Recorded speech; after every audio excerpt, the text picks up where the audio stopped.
Romans 8 verses 1-39. There is therefore now no condemnation to them which are in Christ Jesus, who walk not after the flesh, but after the Spirit. For the law of the Spirit of life in Christ Jesus hath made me free from the law of sin and death. For what the law could not do, in that it was weak through the flesh, God sending his own Son in the likeness of sinful flesh, and for sin, condemned sin in the flesh, that the righteousness of the law might be fulfilled in us, who walk not after the flesh, but after the Spirit. For they that are after the flesh do mind the things of the flesh, but they that are after the Spirit the things of the Spirit.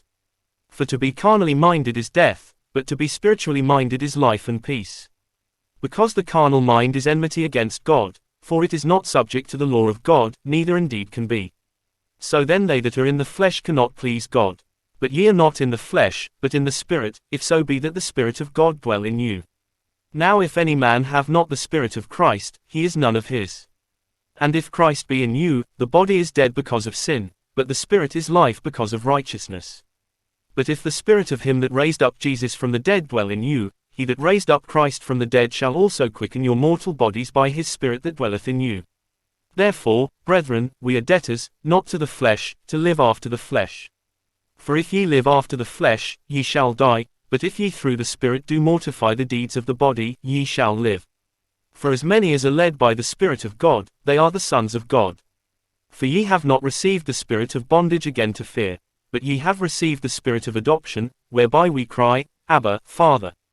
The Spirit itself beareth witness with our spirit, that we are the children of God, and if children, then heirs, heirs of God, and joint heirs with Christ, if so be that we suffer with him, that we may be also glorified together.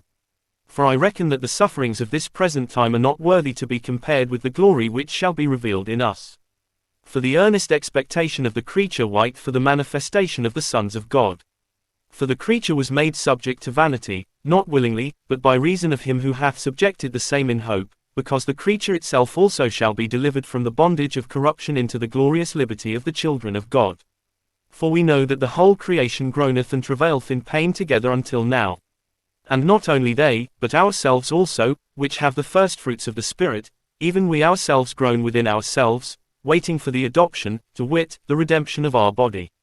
For we are saved by hope, but hope that is seen is not hope, for what a man seeth, why doth he yet hope for?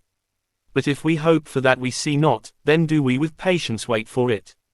Likewise the Spirit also helpeth our infirmities, for we know not what we should pray for as we ought, but the Spirit itself maketh intercession for us with groanings which cannot be uttered. And he that searcheth the hearts knoweth what is the mind of the Spirit, because he maketh intercession for the saints according to the will of God. And we know that all things work together for good to them that love God, to them who are the called according to his purpose.